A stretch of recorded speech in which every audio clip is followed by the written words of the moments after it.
আসসালামু আলাইকুম। আপনারা সবাই একে চেনেন। ও হলো চিঙ্কু। ওর ভাই ছিল মিঙ্কু। তো ওর ভাইকে আজকে আমি আমার বোনকে দিয়ে দিয়েছি, কারণ আমার বোনের বাড়িতে অনেকগুলো গরু আছে আর ওর অনেক শখ হলো মানে বিড়াল পালবে। এই জন্য ওর কাছে আমি দিয়ে দিয়েছি। ও দুধ খাওয়াই ওরে মানুষ করতে মানে পালতে পারবে আর কি।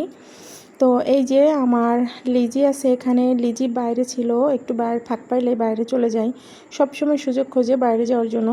তো বাইরে থেকে আসার পরে এমন হাঁপাচ্ছিল, ভীষণ হাঁপাচ্ছিল, মানে আমার দেখে অনেক খারাপ লাগতেছিল। তারপরে এই যে একটু বেডের পরে শুয়েছে। তো দেখেন ওর পেটটা আস্তে আস্তে কত বড় হয়ে যাচ্ছে। আমরা মানে আশা করতেছি ওর এবার অনেকগুলো বাবু হবে। আগের বার তো 3টা বাবু হয়েছিল, যে ভাইয়ের কাছে ছিল ওইখানে, ওই ভাইয়ের বাসায় 3টা বাবু হয়েছিল। এবার আমাদের বাসায় আছে।